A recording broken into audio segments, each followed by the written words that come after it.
December 2022 was supposed to be a month of holiday celebrations and winter break for University of Idaho students. Instead, it became a month of fear, frustration, and ultimately, breakthrough discoveries that would change everything about the investigation into the murders of 4 college students.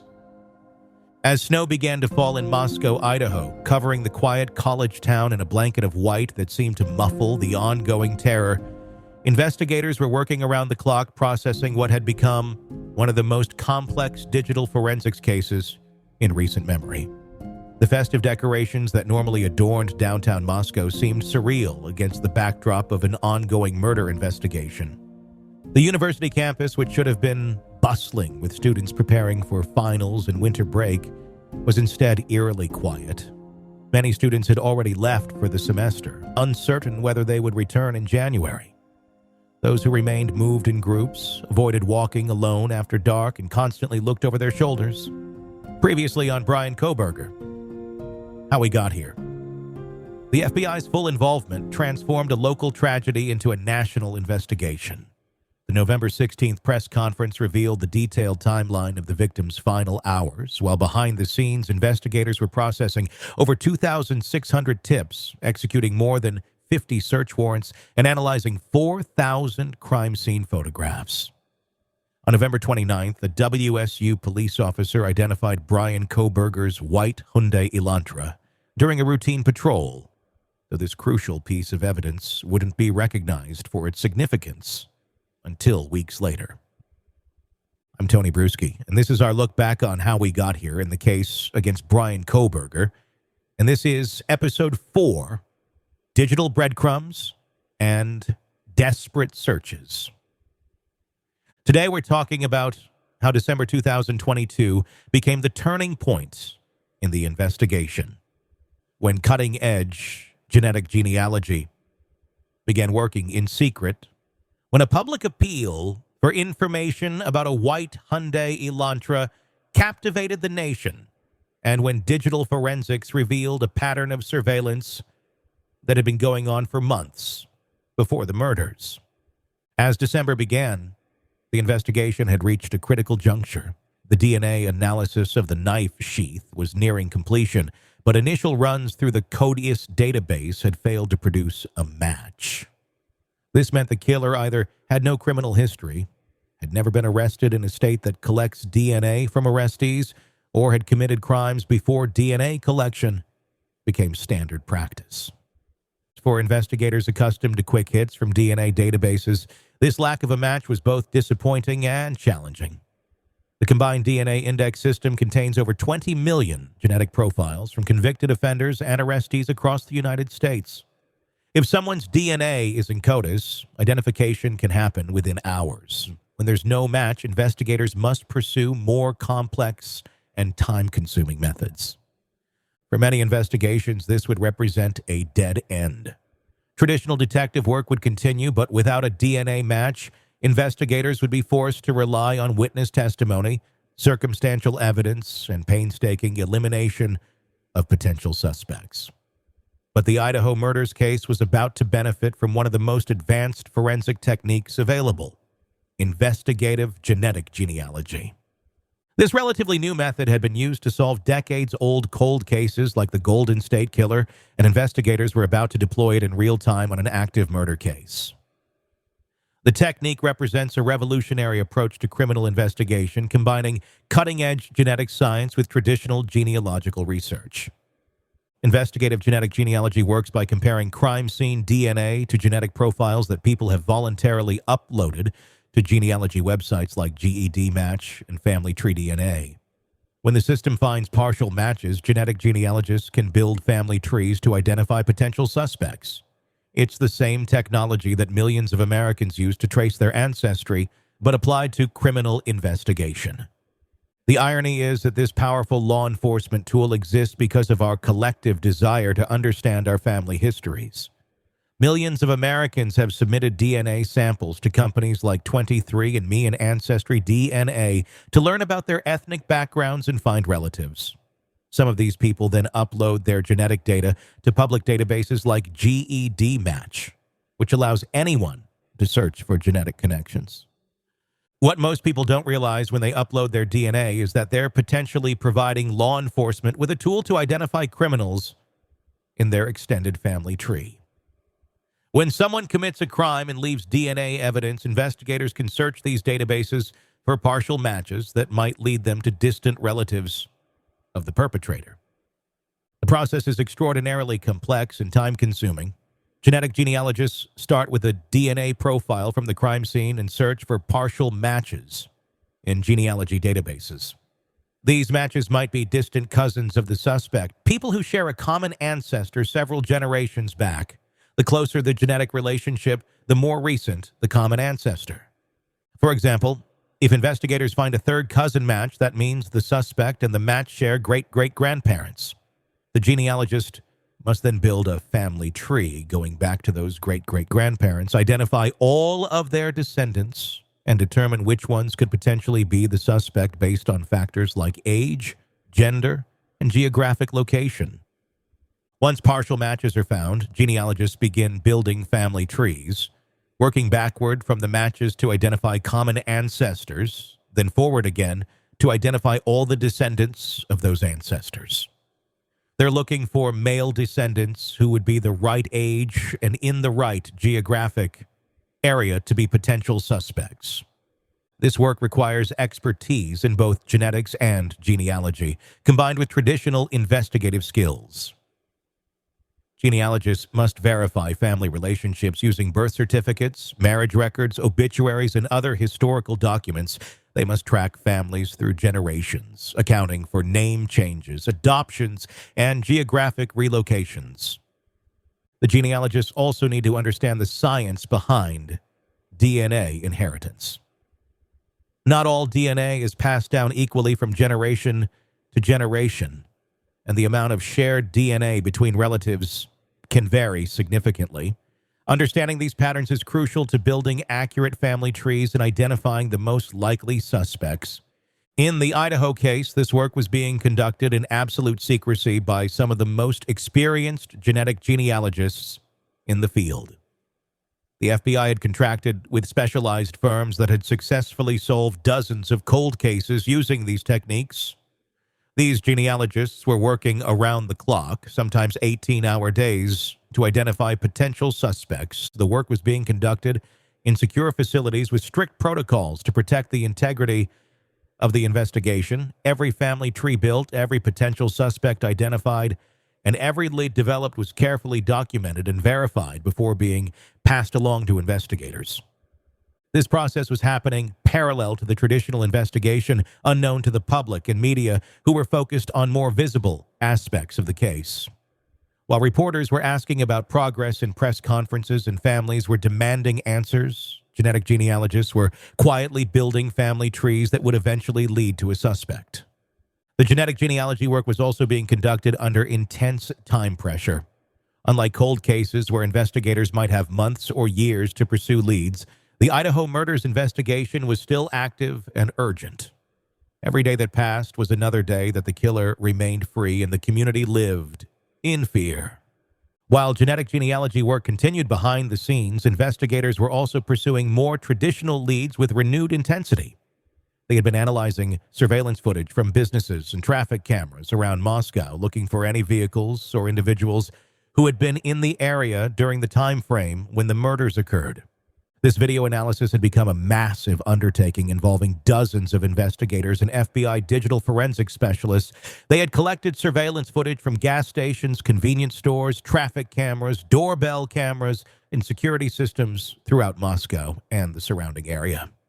The footage covered multiple days before and after the murders, creating thousands of hours of video that needed to be reviewed frame by frame.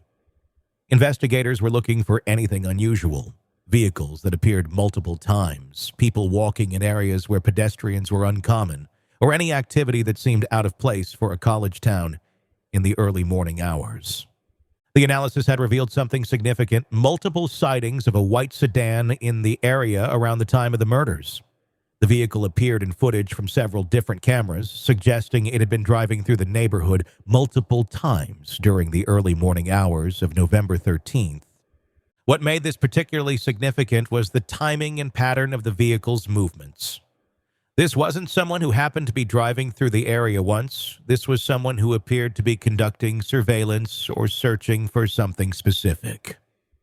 The vehicle first appeared on cameras several blocks away from King Road around 3:29 a.m., moving slowly through residential streets.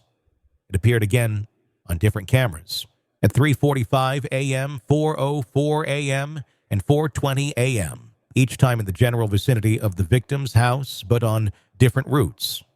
This pattern of movement suggested someone who was either lost and looking for an address or someone who was conducting surveillance while trying to avoid being noticed.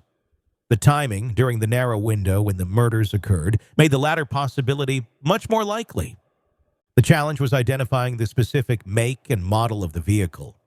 Surveillance cameras often capture grainy, low-resolution images that make it difficult to distinguish between similar-looking vehicles. The footage was taken at night, often at a distance, and from angles that didn't provide clear views of distinctive features. Investigators had to enhance the footage using advanced video processing techniques developed by the FBI's digital forensics laboratories.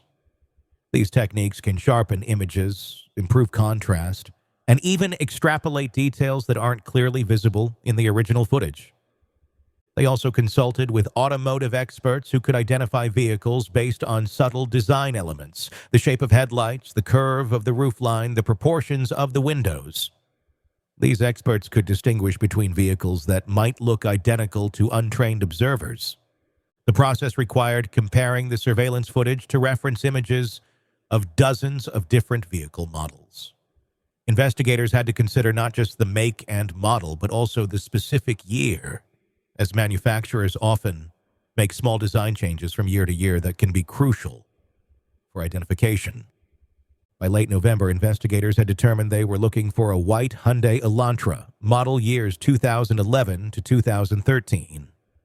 This determination was based on analysis of the vehicle's silhouette, body proportions, and distinctive design elements visible in the surveillance footage, particularly the shape of the rear window and the configuration of the taillights.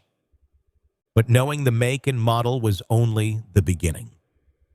According to vehicle registration databases, there were approximately 22,000 white Hyundai Elantras. Matching those model years registered across the Pacific Northwest, each one would need to be investigated and potentially eliminated as a suspect vehicle. This number was staggering for investigators who were already overwhelmed with the scope of the case. 22,000 vehicles meant potentially 22,000 owners to interview, 22,000 alibis to verify, and 22,000 potential suspects to investigate and eliminate. The task required a systematic approach that could handle this volume of information without missing crucial details. The FBI developed a database system to track every vehicle, its owner, and the status of the investigation into that particular car.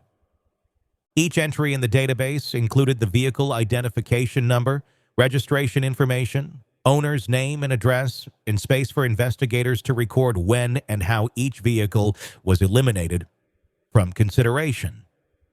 The system also flagged vehicles that couldn't be accounted for or whose owners couldn't provide satisfactory explanations for their whereabouts on the night of the murders. The investigators knew they were looking for a needle in a haystack, but they also knew that systematic elimination was the only way to ensure they didn't miss the one vehicle that would lead them to the killer. This type of methodical, database-driven investigation represents modern police work at its most technical and labor-intensive. The decision to go public with information about the white Hyundai Elantra was not made lightly. Investigators knew that releasing this information would generate thousands of tips, most of which would be unhelpful, but they also knew that somewhere among those tips might be the information that would break the case open. There were risks to going public with this information. If the killer realized that investigators had identified his vehicle, he might destroy evidence, flee the area, or take other actions to avoid capture. But there were also significant benefits to enlisting public help in what had become a massive search operation. The investigation team debated the timing and specifics of the public release for days. They considered releasing more specific information, perhaps the license plate number, if they could determine it from surveillance footage, but decided that the vehicle description alone would generate sufficient leads without revealing too much about their investigation. They also had to consider the psychological impact on the community.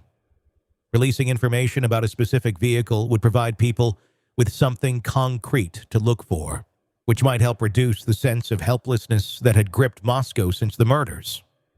On December 7th, nearly a month after the murders, Moscow police released a statement that would captivate the nation. They were seeking information about a white 2011 to 2013 Hyundai Elantra that was believed to have been in the area of the murders around the time they occurred. The statement was carefully worded to provide enough information to generate useful tips without revealing too much about the investigation. It specified that investigators wanted to speak with the occupants of the vehicle, but it didn't explicitly state that the occupants were considered suspects. The public response was immediate and overwhelming. The FBI tip line, which had already received thousands of calls and emails, was flooded with new information about white Hyundai Elantras. People reported seeing such vehicles in their neighborhoods, workplaces, and parking lots. Car dealerships were contacted by customers wondering if their vehicles might be relevant to the investigation. Law enforcement agencies across the Pacific Northwest began conducting systematic searches for white Hyundai Elantras, matching the specified model years. This wasn't just about finding suspicious vehicles. It was about creating a comprehensive database of every such vehicle in the region so that investigators could systematically eliminate them one by one. The process was extraordinarily labor-intensive. Each vehicle had to be located, photographed, and its owner interviewed. Investigators had to verify where each vehicle was on the night of the murders and eliminate it from consideration if it could be accounted for. Some owners of white Hyundai Elantras voluntarily came forward to provide information about their vehicles. Others had to be tracked down through vehicle registration databases and contacted by investigators. Still others were identified through workplace parking lots, apartment complexes, and college campuses where vehicles matching the description were spotted. The systematic search for white Hyundai Elantras was happening across multiple states. Washington, Oregon, and Northern California were all included in the search area as investigators considered the possibility that the killer might not be local to the Moscow area. Meanwhile, at Washington State University, just 8 miles from the crime scene, Bryan Kohberger was going about his normal routine as a criminology PhD student. He was attending classes, teaching undergraduate students, and maintaining the appearance of a typical graduate student focused on his studies. What Kohberger didn't know was that his white 2015 Hyundai Elantra had been documented by a WSU police officer on November 29th during a routine patrol. The officer had noted the vehicle and its license plate as part of standard campus security procedures, but at the time no one realized the significance of this documentation. The 2015 model year was outside the range that investigators had initially specified, 2011 to 2013, which is why Kohberger's vehicle wasn't immediately flagged when the public appeal was made. This discrepancy would later be explained by the limitations of analyzing surveillance footage. Determining the exact model year of a vehicle from grainy security camera images is extremely difficult, but Kohberger's behavior during December would later be seen as significant. According to court documents that would be filed months later, his cell phone showed unusual patterns of activity during this period.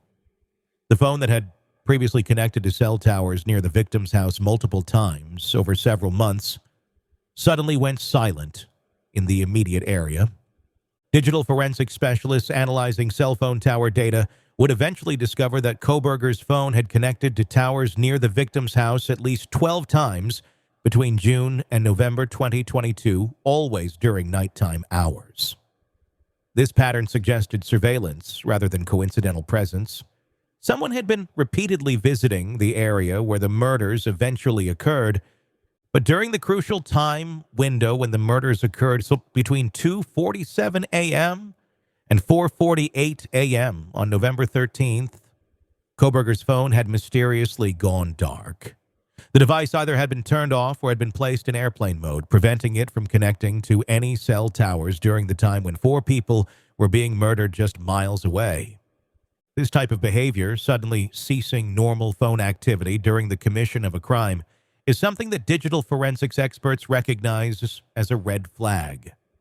Most people keep their phones active constantly, so a deliberate decision to turn off a phone during a specific time period often indicates consciousness of guilt. The cell phone tower analysis was being conducted by FBI digital forensic specialists using sophisticated software that could process massive amounts of data and identify patterns that would be invisible to manual analysis. This technology allowed investigators to track the movements of hundreds of phones that had been in the area around the time of the murders. Most of these phones belonged to people with innocent explanations for being in the area, residents of the neighborhood, delivery drivers, shift workers, or students traveling to and from parties. But buried in all that data was evidence of someone who had been repeatedly surveilling the area where the murders would eventually occur. The challenge was connecting this digital evidence to a specific person. Cell phone tower data can tell you where a phone was, but it doesn't automatically tell you who was carrying that phone. Investigators would need additional evidence to make that connection. As December progressed, the investigation was also being complicated by developments that investigators hadn't anticipated. The case had attracted attention from amateur investigators and internet sleuths who were conducting their own parallel investigations using publicly available information. Social media platforms like Facebook, Reddit, and TikTok were filled with groups dedicated to discussing the case. These communities shared theories, analyzed available evidence, and sometimes spread misinformation that complicated the official investigation. Some of these amateur investigators were sophisticated and helpful, identifying inconsistencies or connections that professional investigators had missed. But others were problematic, developing conspiracy theories based on incomplete information and sometimes harassing innocent people they had identified as potential suspects. Law enforcement had to issue repeated warnings asking the public not to take investigative matters into their own hands. The social media attention also created challenges for the families of the victims.